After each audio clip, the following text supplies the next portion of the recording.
Dear aspirant, एक बार फिर से स्वागत है आप सभी लोगों का रिसेंट ट्रेंड इन मैकेनिकल इंजीनियरिंग। और ये हमारा लेक्चर नंबर 6 है। और आज के वीडियो में हम डिस्कस करने वाले हैं रोबोट एंड रोबोटिक्स को। तो डिटेल में हम डिस्कस करेंगे इसको और इसके बेसिस पे कुछ क्वेश्चंस भी करेंगे। क्या क्या पॉइंट्स हम यहाँ पे इंक्लूड करने वाले हैं वो सारे पॉइंट्स यहाँ पे आपको नज़र आ रहे होंगे। तो एक बेसिक अंडरस्टैंडिंग डेवलप हो जाएगी लेक्चर देखने के बाद, ताकि रोबोट या रोबोटिक्स से रिलेटेड अगर आपके एग्जाम में क्वेश्चन पूछा जाता है तो आप उसको आसानी से कर पाओ। अब जहाँ के सिलेबस में ये है रिसेंट ट्रेंड इन मैकेनिकल इंजीनियरिंग है, दैट इज़ ऑल राइट, वहाँ पे तो ये पूछा जाएगा। बट आपको पता है कि जनरल साइंस के जो क्वेश्चंस आपके एग्जाम्स में आते हैं, चाहे वो टेक्निकल एग्जाम हो नॉन टेक्निकल एग्जाम हो, वहाँ के लिए भी ये बहुत ज़्यादा इंपॉर्टेंट है। रोबोट और रोबोटिक्स से क्वेश्चन पूछे ही जाते हैं। और आजकल हम इससे पहले डिस्कस किया था ना इंडस्ट्री 4.0, उसमें भी इसका यूज़ होता है। तो बहुत वाइड एप्लीकेशन एरिया है, बहुत इंपॉर्टेंट टॉपिक है आपके लिए, हर किसी को जानना चाहिए।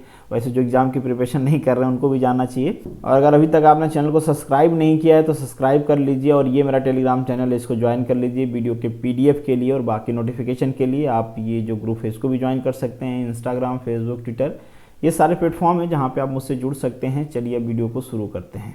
सबसे पहले बात करते हैं कि ये रोबोट होते क्या हैं। तो रोबोट एक टाइप की इंटेलिजेंट मशीन है। मैं वर्ड यूज़ कर रहा हूँ यहाँ पे, इंटेलिजेंट मशीन है, जो कि बेसिकली प्रोग्रामेबल है। उसको हमने प्रोग्राम किया है और वो series of action automatically perform कर सकती है। अब वो सीरीज ऑफ जो एक्शन परफॉर्म कर रही है उसके लिए इंस्ट्रक्शन जो है एक्सटर्नल भी हो सकता है या फिर इंटरनल भी हो सकता है। जैसे आप वॉइस कमांड दे सकते हो किसी रोबोट को कि ये वाला काम कर दो, तो ये क्या है, एक एक्सटर्नल इंस्ट्रक्शन है। या रोबोट खुद से सोच ले कि ये काम उसको करना है, ऑलरेडी प्रोग्राम किया गया है वो काम करने के लिए, तो वो काम वो रिपीटिवली भी कर सकता है, अलग अलग टास्क भी कर सकता है, जिसे हम क्या कहेंगे, रोबोट कहेंगे। अब यहाँ पे कई सारे लोगों के मन में एक डाउट आ सकता है कि रोबोट जो होता है और ऑटोमेटिक मशीन जो होती है उसमें बेसिक डिफरेंस क्या हो सकता है। क्या हम ऑटोमेटिक मशीन को रोबोट कह सकते हैं? तो जवाब है नहीं।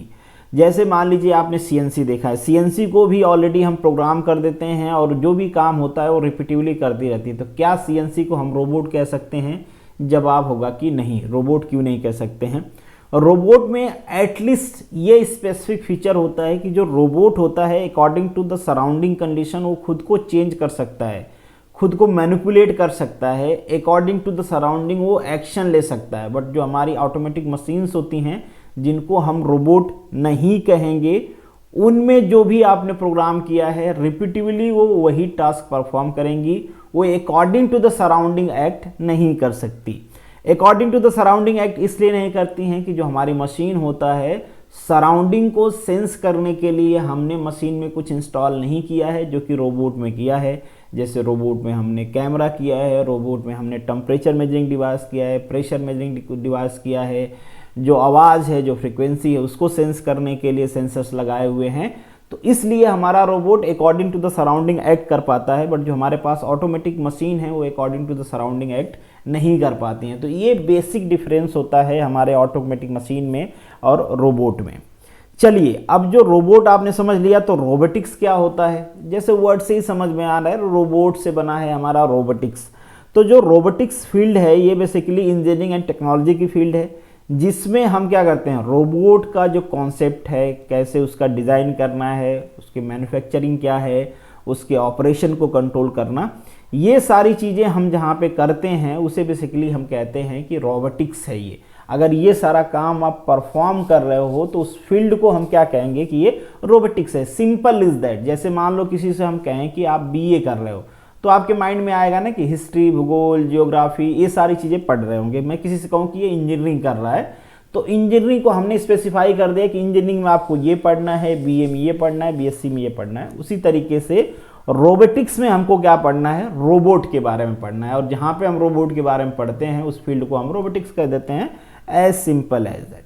और अल्टीमेटली रोबोटिक्स का पर्पज यही होता है कि हम एक इंटेलिजेंट मशीन क्रिएट करें, एक इंटेलिजेंट मशीन बनाएं जो ह्यूमन को असिस्ट कर पाए या फिर ह्यूमन को रिप्लेस ही कर दे ऑल टुगेदर, आदमी का काम वो खुद ही करने लग जाए। तो उसे बेसिकली हम रोबोटिक्स में इंक्लूड करते हैं। अब जैसे कि हमने पहले भी डिस्कस किया, यहाँ पे आपको एक सिंपल रोबोट नज़र आ रहा होगा, बहुत सारे आपको ह्यूमॉइड रोबोट भी दिखते होंगे ना, जो आदमी की तरह दिखते हैं, लड़कियों की तरह दिखते हैं ना। रोबोट कई सारे टाइप्स के होते हैं, कई सारे बेसिस होती हैं उनको क्लासिफाइड करने का, वो भी हम आगे डिस्कस करेंगे। बट जो रोबोटिक्स होता है, रोबोटिक्स का अल्टीमेट एम ये होता है कि हम किस तरीके से एक इंटेलिजेंट रोबोट बनाएं। अब इंटेलिजेंट रोबोट बनाने में एक बड़ा इंपॉर्टेंट पैरामीटर आता है, that is called the robotic process automation. हम किस तरीके से जो रोबोट के प्रोसेस हैं उसको ऑटोमेट कर पाएँ, उसी को हम कहते हैं रोबोटिक्स प्रोसेस ऑटोमेशन। इसको हम आगे डिटेल में देखेंगे कि क्या होता है आरपीए और इसमें कौन कौन से बूट्स यूज़ किए जाते हैं जो जनरली आजकल यूज़ किए जा रहे हैं। बेसिकली ये सिमुलेट करता है कि एक इंसान किस तरीके से रोबोट से इंगेज होगा, एक रोबोट किस तरीके से अपनी एक्टिविटी को परफॉर्म करेगा। तो इन सारी चीज़ों को क्या करता है, ये ऑटोमेट करता है। तो उसे हम कहते हैं basically robotic process automation. Detail में आगे हम इसको डिस्कस करेंगे, बहुत ज़्यादा डिटेल में तो नहीं, बट थोड़ा सा और डिस्कस करेंगे इसको हम। अब हम बात करते हैं कि हिस्ट्री, बहुत बार इसके हिस्ट्री से रिलेटेड भी क्वेश्चन पूछा जाता है, तो आपको जानना चाहिए। सबसे पहले जो रोबोट वर्ड कहा गया था ना, ये बेसिकली एक प्ले चल रहा था, ड्रामा कह सकते हो आप। उस ड्रामा में रोबोट वर्ड का यूज़ किया गया था 1920 में। किसने यूज़ किया था, दैट इज कार्ले कैपेक ने। तो इन्होंने यूज़ किया, बट इन्होंने रोबोट के बारे में और कुछ बताया नहीं, या फिर इनका इंटेंशन भी नहीं था कि उस टाइप की चीज़ें ये करें, बट इन्होंने ड्रामा में, एक प्ले में इस वर्ड को यूज़ किया था। बट इसकी जो क्रेडिट है ना, रोबोट की जो क्रेडिट है कि एक साइंटिफिक रोबोट के बारे में एक विज़न क्या हो सकता है रोबोट के बारे में, वो दिया था बेसिकली इसाक एसिमो ने। इन्होंने 1940 में पहले तो ये जो रोबोट वर्ड है इसको डिफाइन किया, और सबसे इंपॉर्टेंट बात ये कि इन्होंने 3 प्रिंसिपल्स दिए कि एक रोबोट कैसा होना चाहिए। जैसे मैं कहूँ कि हम आदमी हैं, तो आपको समझ में आता है कि एक आदमी है तो वो थोड़ा सेंसिबल होगा, मतलब वो समझ सकता है, हमारे एक्सप्रेशन को समझ सकता है। एक जानवर बोला जाए तो जानवर का एक ओवरऑल इमेज आपके माइंड में आ जाएगी। उसी तरीके से अगर रोबोट बोला जाए तो एक रोबोट का बेसिक फंडामेंटल क्या होना चाहिए, एक रोबोट में क्या चीज़ें होनी चाहिए, वो इन्होंने बेसिकली उस 3 जो लॉज दिए हैं उसमें इंक्लूड करने का कोशिश किया है। अब पहला लॉ है कि रोबोट ऐसा होना चाहिए। ठीक है, हमने पढ़ लिया कि रोबोट ह्यूमन को असिस्ट कर सकता है, ह्यूमन को रिप्लेस भी कर सकता है, बट इन्होंने कहा कि रोबोट ऐसा होना चाहिए जो ह्यूमन को कभी हार्म ना करे, आपको असिस्ट करे, आपको रिप्लेस कर दे, आपके सारे काम कर दे, बट आपको कभी हार्म नहीं करना चाहिए। अगर वो आपको हार्म करता है तो उसे हम रोबोट के कैटेगरी में नहीं रखेंगे। अब इस पर थोड़ा कॉन्फ्लिक्ट है, आगे हम डिस्कस करेंगे। जो दूसरा लॉ है, दूसरा लॉ कहता है कि ये आदमी के ऑर्डर को माने। अगर हम कुछ कहते हैं तो वो उसको समझे, अगर वो कुछ करने जा रहा है, मना कर रहे हैं तो मान जाए, अगर कुछ नहीं कर रहा हम कहें तो करे। अगर ऐसा होता है, मतलब जो सेट्स ऑफ इंस्ट्रक्शन हैं गिवन बाय द ह्यूमन, उसको रोबोट समझे, वो है सेकेंड लॉ। इसमें एक चीज़ को एक्सक्लूड भी किया गया है जो कि होना भी चाहिए, कि जो सेकेंड लॉ है उसमें जो फर्स्ट लॉ है उसको वायलेशन की कैपेसिटी ना हो। ऐसा नहीं हो कि कोई आदमी इंस्ट्रक्शन दे रहा है कि उसको गोली मार दो तो रोबोट उसको मार दे, ये नहीं होना चाहिए। मतलब पहला वाला जो लॉ है उसकी सुप्रीमेसी है सेकेंड लॉ पे। जो थर्ड लॉ है that is robot must protect its own existence. एक रोबोट ऐसा होना चाहिए जो खुद को बचा पाए, ऐसा नहीं कि उसका एग्जिस्टेंस ही गायब हो जाए, बट ऐसा भी ना हो कि खुद को बचाने के चक्कर में जो ऊपर 2 लॉ है उसको वो वायलेट कर दे। मतलब क्या है कि पहला वाले लॉ की सेकेंड वाले लॉ पे सुपरमेसी है, सेकेंड वाले लॉ की थर्ड वाले लॉ पे सुपरमेसी है, और फर्स्ट वाले लॉ की इन दोनों पे सुपरमेसी है। तो ये चीज़ समझना चाहिए। एक ये सारे जो प्रिंसिपल्स हैं एक रोबोट में होना चाहिए मिनिमम, ठीक है। अगर ये सारे नहीं हैं तो हम कहेंगे भैया, मान लो कोई रोबोट ऐसा बन गया, बहुत सारे हॉलीवुड की मूवीज़ आप लोगों ने देखे होंगे ना, कि लड़ने लग गए, वो आदमी से ही लड़ने लगे, तो ऐसे रोबोट की क्या ज़रूरत है, ये तो पूरे जो ह्यूमन बीइंग उनको डिस्ट्रॉय कर देंगे। चलिए अब बात करते हैं कि हमारे रोबोट के कंपोनेंट्स कितने होते हैं। सारे कंपोनेंट्स नहीं, हम बात कर रहे हैं यहाँ पे बेसिक या फिर मेजर कंपोनेंट्स के, ऐसे कंपोनेंट्स जिसके एग्जिस्टेंस के बिना रोबोट होना पॉसिबल नहीं है। जैसे इंसान होना, एक नॉर्मल इंसान होना, मतलब आपके क्या पास क्या होगा, हाथ पैर होंगे, आपकी नाक आँख कान होंगे, आपके पास ब्रेन होगा, ये सारी चीज़ें तो बेसिक है ना, आपके पास होंगी तभी हम आपको इंसान कहेंगे, अदरवाइज तो कैसे दिखोगे आप। तो उसी तरीके से कुछ बेसिक कंपोनेंट्स हैं जो हमारे रोबोट्स के पास होने चाहिए। पहला है जो चीज़ इंड इफेक्टर। इंड इफेक्टर हम इसको कहते हैं ना, जो आपके रोबोट का हैंड होता है ना, हाथ होता है, जो बेसिकली ऑब्जेक्ट को उठा सकता है, पकड़ सकता है, मूव कर सकता है, उसे हम कहते हैं इंड इफेक्टर। जैसे आपका आदमी का हाथ होता है ना, वैसे ही रोबोट का हाथ होता है। अब ये रोबोट के जो हैंड हैं वो अलग अलग हो सकते हैं। आदमी के हैंड मोस्ट प्रॉब्ली एक जैसे ही दिखते हैं आपको कि 5 उंगलियां होती हैं, ठीक है, बट यहाँ पे अलग अलग हो सकता है, डिपेंड अपॉन द एप्लीकेशन कैसा बनाया गया है।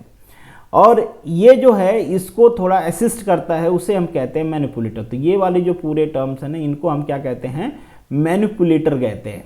ये बेसिकली क्या करता है, अब मान लीजिए आपके रिक्वायरमेंट के हिसाब से आपके जो इंड इफेक्टर है उसको ऊपर करना है, नीचे करना है, एंगल पे ट्विस्ट करना है, छोटा करना है, बड़ा करना है, तो वो काम कौन करता है, आपका मैनिपुलेटर करता है। और ये यहाँ से रोटेट भी हो जाता है। मतलब मान लीजिए अब एंगल पे मूव करना है इसको मतलब इन शॉर्ट इसको जो मोशन देता है ना, इसको मूव कराने का काम करता है, उसे हम क्या कहते हैं, दैट इज मैनिपुलेटर। जैसे आपकी आर्म्स है और आपका जो पाम है, मतलब जो आपका हैंड के पास है जिससे आप कुछ ऑब्जेक्ट पकड़ते हो, उसे हम इंड इफेक्टर कह देंगे। और पूरे जो आपका हाथ है उसे हम क्या कह देते हैं, मैनिपुलेटर कह देते हैं।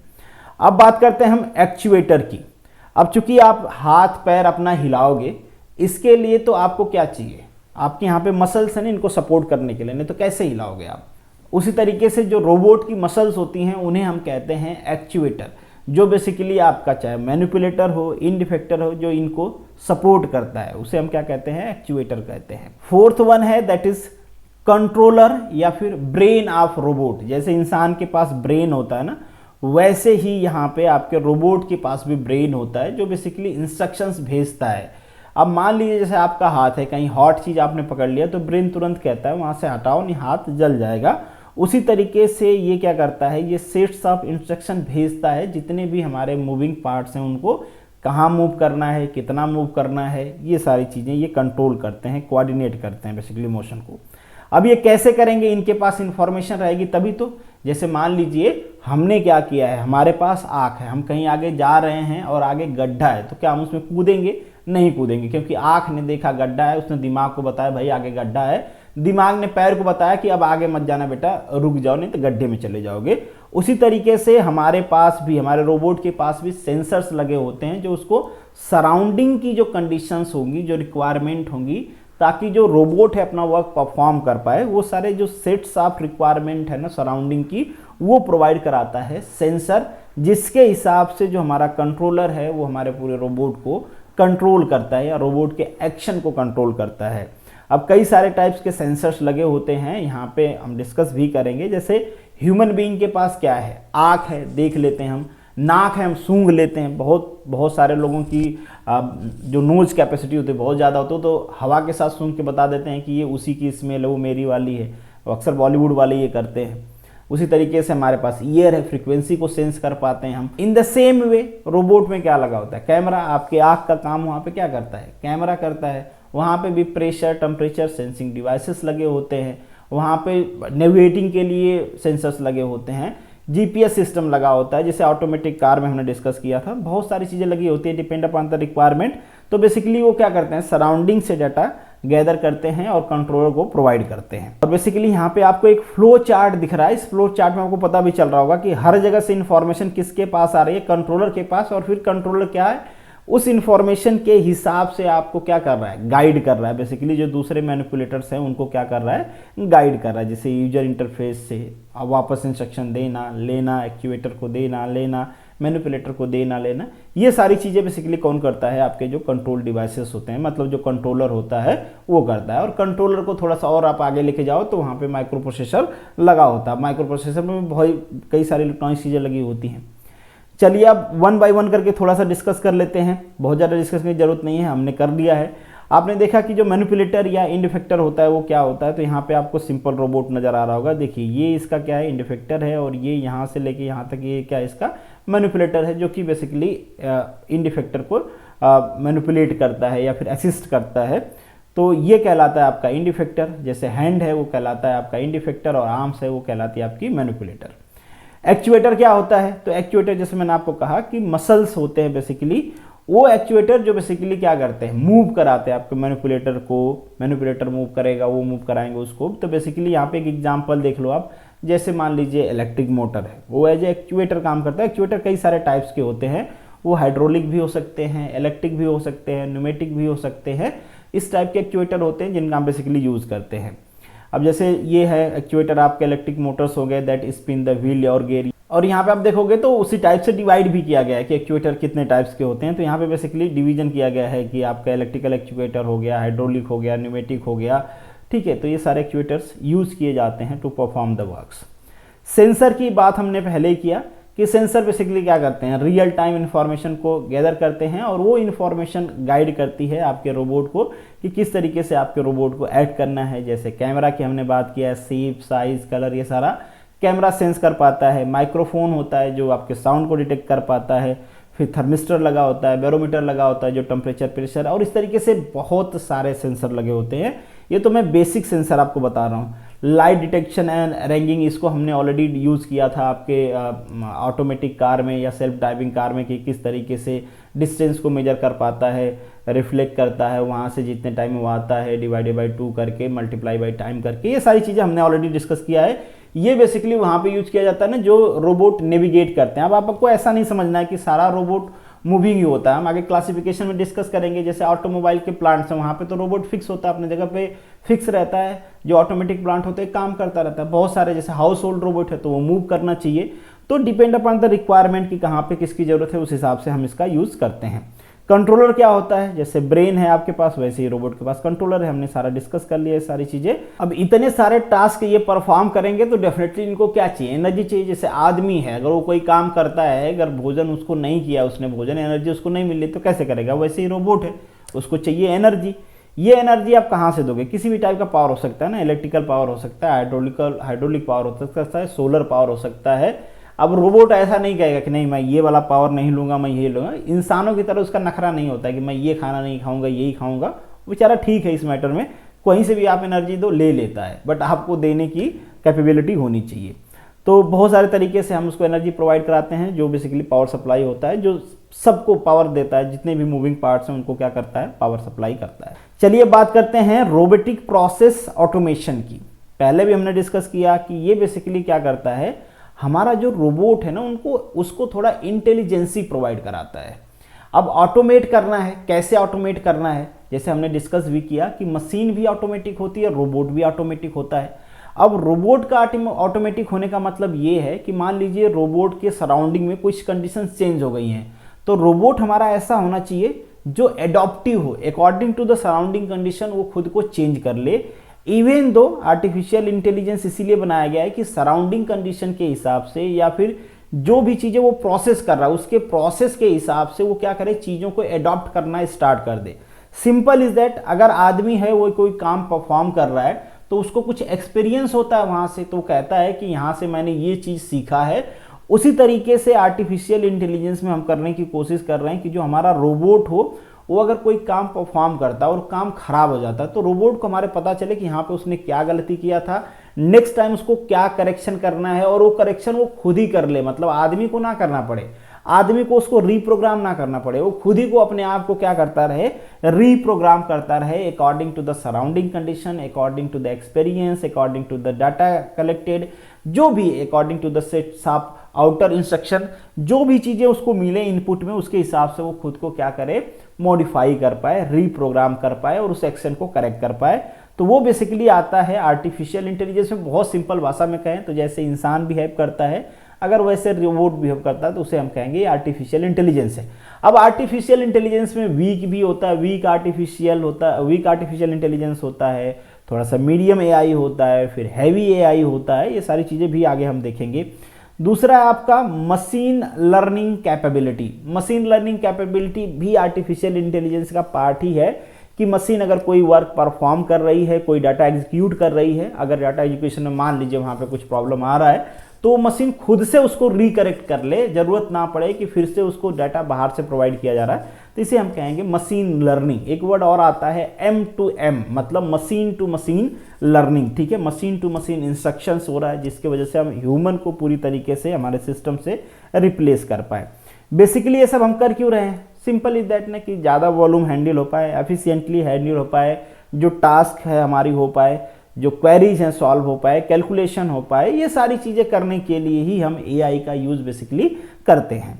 और बहुत अगर मैं सिंपल आपको एग्जांपल बताऊं जो रोबोटिक प्रोसेस ऑटोमेशन में यूज़ किया जा रहा है आजकल, तो आप लोगों ने कई बार वेबसाइट ओपन करते हो ना, तो वहाँ पे एक आदमी आ जाता है कि मैं हूँ जूली और मैं आपकी हेल्प करना चाहती हूँ।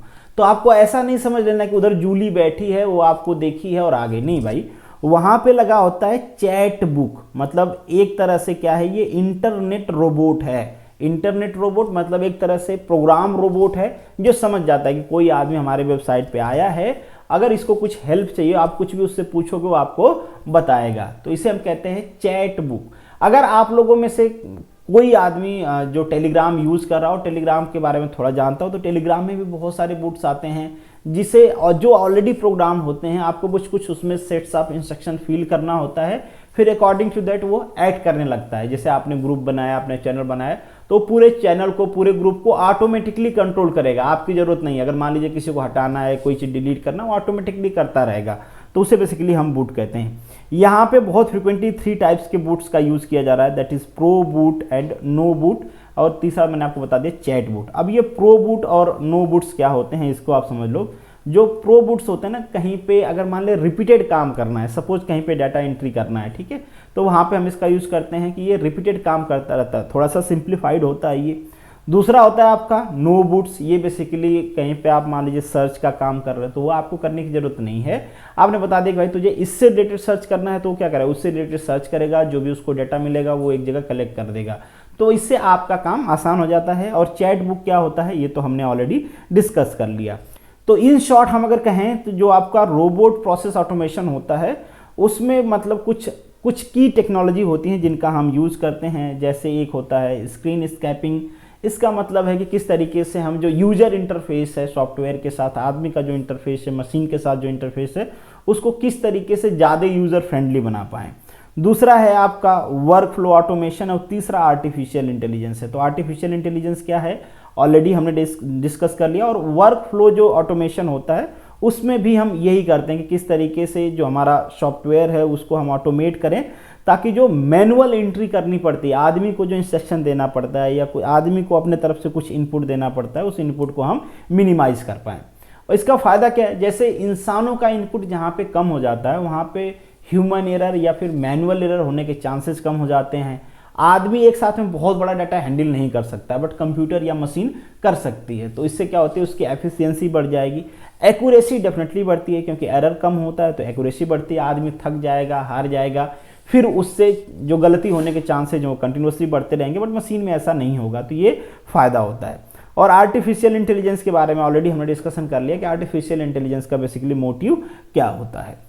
चलिए एप्लीकेशन की बात करें तो कोई ऐसी फील्ड नहीं है जहाँ पे रोबोट का यूज़ नहीं हो रहा है, या फिर ऐसे रोबोट जो बेसिकली ऑटोमेटेड हैं।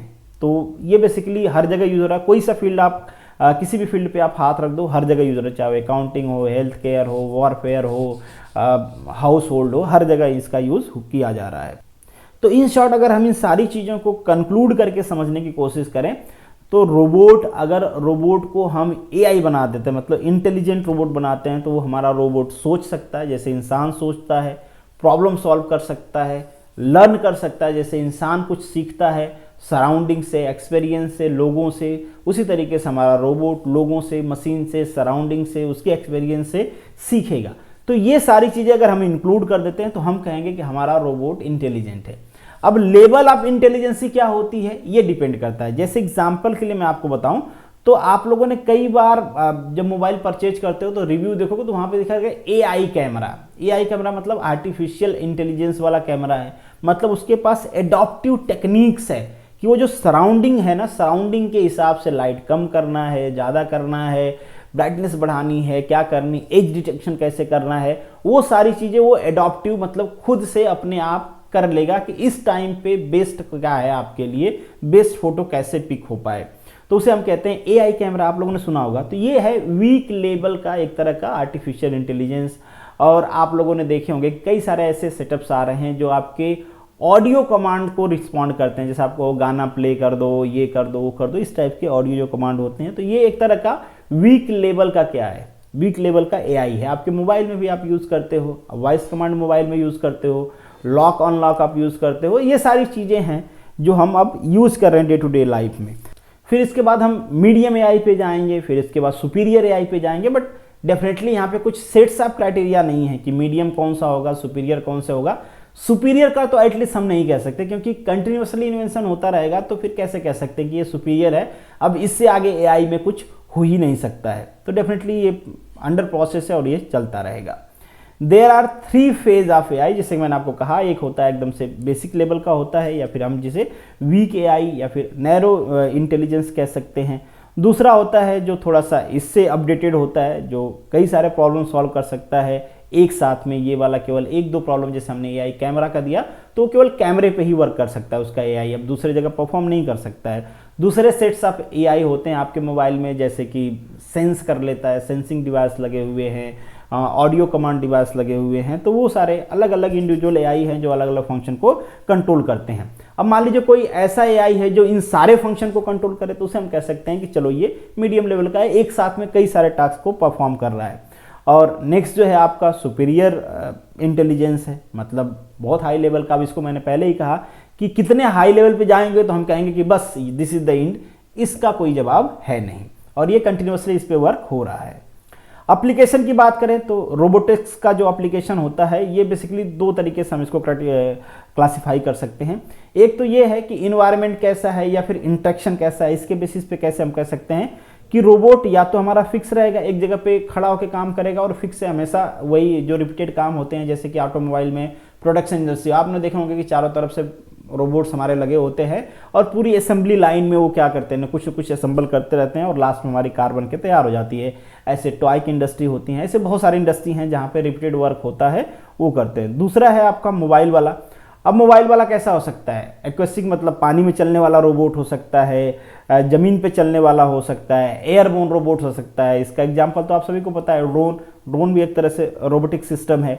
और ज़मीन पे चलने वाले तो ढेरों रोबोट हैं, यहाँ पे आप देख पाओगे इन सारे रोबोट्स की हम बात कर रहे हैं। ये तो आपका फिक्स रोबोट है, ये देखो आपका पानी में चलने वाला रोबोट है, ये धरती पे चलने वाला है, ये उड़ने वाला है। एग्रीकल्चर रोबोट भी बहुत सारे आते हैं जो दवा ववा छिड़कने के काम करते हैं, तो ये सारी चीज़ें हैं। एग्रीकल्चर में भी बहुत सारे रोबोट्स का यूज़ किया ही जा रहा है। अब जो ज़मीन पे चलने वाला है वो व्हील पे भी चल सकता है, अपने लेग पे भी चल सकता है, ये डिपेंड करता है कि आपके कैसे। जैसे कुछ रोबोट्स होते हैं, जैसे ये यहाँ पे तो शायद मैंने लगाया नहीं, कुछ रोबोट्स होते हैं जो व्हील पे चलते हैं, कुछ होते हैं जो ह्यूमन की तरह लेग बना दिया जाता है, वो लेग पे चलते हैं, तो इट्स डिपेंड।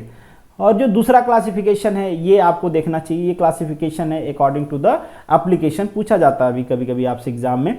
तो इंडस्ट्रियल रोबोट हो गए या फिर सर्विस लेवल का रोबोट हो गए। सर्विस में बहुत सारे, जैसे मेडिकल इंडस्ट्री में आपने कोविड देखा था कि बहुत सारे रिसर्च हुए रोबोट में कि चलो रोबोट्स दवा देगा, अब आदमी का इंफेक्शन कम हो जाएगा तो जो डिजीज़ है उसका इन्फेक्शन नहीं होगा।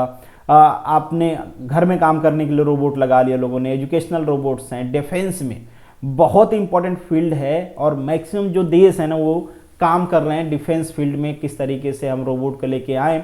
अब यही मैं कॉन्फ्लिक्ट वाली बात कर रहा था ना कि हम कहते हैं कि एक रोबोट मतलब आदमी का ऑर्डर तो माने मगर ये ऑर्डर ना माने कि किसी को हार्म कर दें।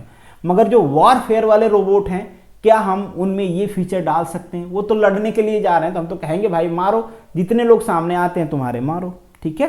तो अब वहाँ पे है कॉन्फ्लिक्ट कि क्या हम जो सेट्स ऑफ लॉ हैं रोबोट्स के लिए हम उसको फॉलो कर रहे हैं या फिर उसको वायलेट कर रहे हैं। अब वो ऐसा लॉ नहीं है कि उसको फॉलो नहीं करेंगे तो रोबोट बनेगा ही नहीं, बट वो ये लॉ है कि इस तरीके से अगर हम रोबोट बनाते हैं तो ह्यूमन एग्जिस्ट को कोई खतरा नहीं होगा। अगर ह्यूमन एग्जिस्टेंस को ही खतरा हो जाए, हम ऐसे रोबोट बना दे, ऐसे मशीन बना दे, तो फिर ऐसे मशीन का करना ही क्या है। इंडस्ट्रियल रोबोट, लॉजिस्टिक में बहुत सारे रोबोट लोडिंग अनलोडिंग में काम कर रहे हैं। जैसे आप लोगों ने सुना होगा कि फ्लिपकार्ट कह रहा है कि जो उसके वेयर हाउसेस हैं उसको मैनेजमेंट के लिए वो रोबोट लगा देंगे। मैन्युफैक्चरिंग में आप देख ही रहे हो, दुनिया भर के रोबोट मैन्युफैक्चरिंग सेक्टर्स में काम कर रहे हैं। तो ये बेसिकली क्लासिफिकेशन है according to the application of robot. अब बात करें इंडिया के पर्सपेक्टिव का, तो इंडिया भी काम कर रहा है, हमने भी अपना टाइमलाइन बनाया था और ये जो रिपोर्ट है that is the national institute of science and technology की जो पॉलिसी है उसकी रिपोर्ट है। अब इन्होंने कहा है कि कुछ इस तरीके से हम रोबोट में आगे बढ़ेंगे और लास्ट में आता है कि हम रोबोट सोल्जर बनाएंगे जो वॉरफेयर मतलब जो लड़ाई लड़ सकता है। बहुत सारे देश इस पे काम भी कर रहे हैं, हम भी काम कर रहे हैं। बहुत सारे रोबोट्स बना लिए, जैसे कि बूढ़े लोगों की सेवा करना हो, नैनो रोबोट्स बना लिए, साइज में बहुत छोटे, दिखेंगे नहीं आपको आंखें से, बट वो काम अपना परफॉर्म कर रहे हैं। मेडिकल में ज़्यादा यूज़ होता है इनका नैनो रोबोट्स का, और भी दूसरे जगह हैं रिसर्च, जो बहुत सारे रिसर्च फील्ड हैं जहाँ पे हम इनका यूज़ करते हैं।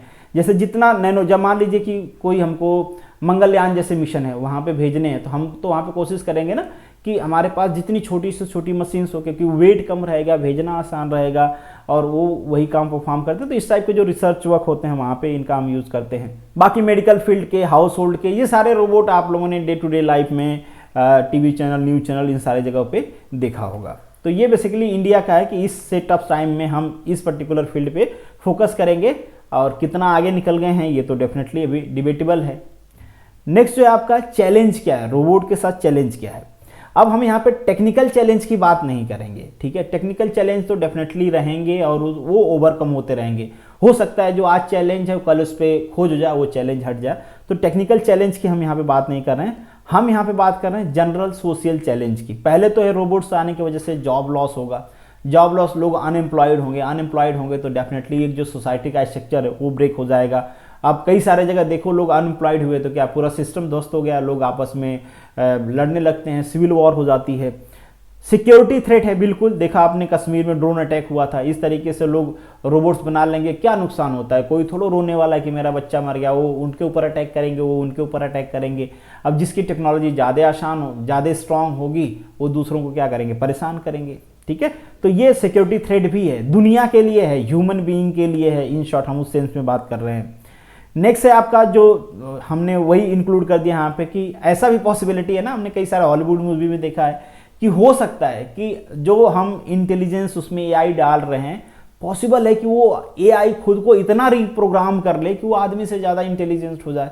फिर आदमी से ज़्यादा इंटेलिजेंट हो जाएगी तो अगेन आपके एग्जिस्टेंस पे क्वेश्चन मार्क लग जाएगा। हो सकता है कि आपसे बिना ऑर्डर लिए वो आपको ही पीटना शुरू कर दे। फिर एथिकल भी है, जो रोबोट्स हैं, रोबोट्स के पास तो कुछ एथिक्स है नहीं क्योंकि वो तो मशीन है, और सोशल इश्यूज भी हैं, ठीक है। तो ये भी चांसेस, जैसे आप मोबाइल से इतना इंगेज हो गए हो, मोबाइल एक घर में आने से क्या होता है, दो लोग सोए रहते हैं, अलग अलग मोबाइल चला रहे हैं, आपस में उनका इंगेजमेंट कम हो गया है। रोबोट भी आ जाए, कहीं रोबोट से दोस्ती हो जाए, घर वालों से मतलब ही नहीं, आदमी मशीन में ही दिन भर खोया रह रहा है। तो इस टाइप से जो हमारा एक स्ट्रक्चर है, सोशल स्ट्रक्चर, ये डिस्ट्रॉय हो सकता है। ये हमारे सामने चैलेंज है कि किस तरीके से हम अपने डेवलपमेंट जो हमारा है उसको सोशल स्ट्रक्चर के फ्रेंडली बनाएं। चलिए अब कुछ क्वेश्चन की बात करते हैं। Consider the following statement: responsibility, reprogrammability, multi functionality and efficient performance. इसमें से पूछा गया आपसे कि which of the following is not a functionality of robot. इसमें से कौन सा रोबोट का फंक्शन नहीं है।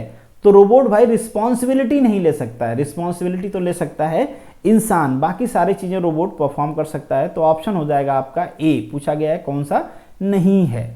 सेकेंड है consider the following statement: robot is the manipulator which controlled by the computer program. बिल्कुल सही बात है, robot is the self controlled machine. हाँ, रोबोट खुद को कंट्रोल कर सकता है।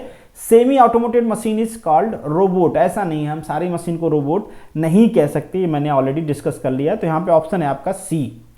विच part of robot provide the motion to the manipulator and end effector. कौन सा पार्ट है? That is actuator. Actuator provide करता है ना आपको। तो यहाँ पे ऑप्शन क्या हो जाएगा आपका सी। बेसिक क्वेश्चन पूछे जाते हैं आपके एग्जाम में।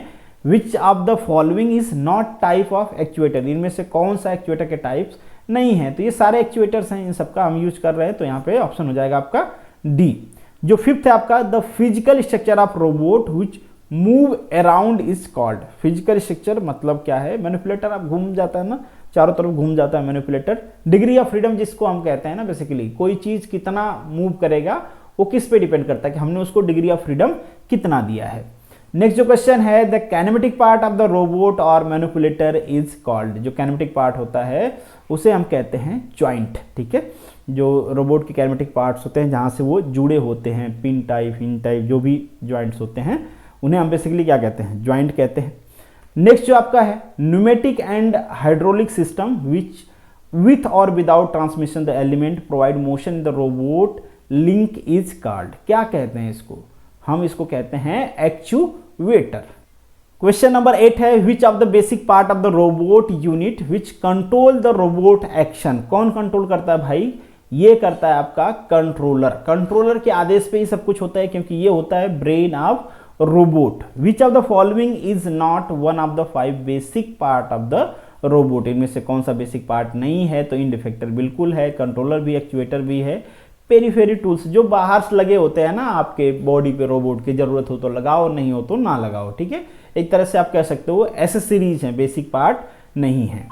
Question number 10, the number of movable joint in the base arm and end effector of the robot determined by, कैसे डिटरमाइन करते हैं, that is the degree of freedom. ठीक है, डिग्री ऑफ फ्रीडम क्या होता है भाई, कोई चीज कितने डायरेक्शन में मूव कर सकता है, that is nothing but a degree of freedom. आप लोगों ने पढ़े होंगे ना टोम में।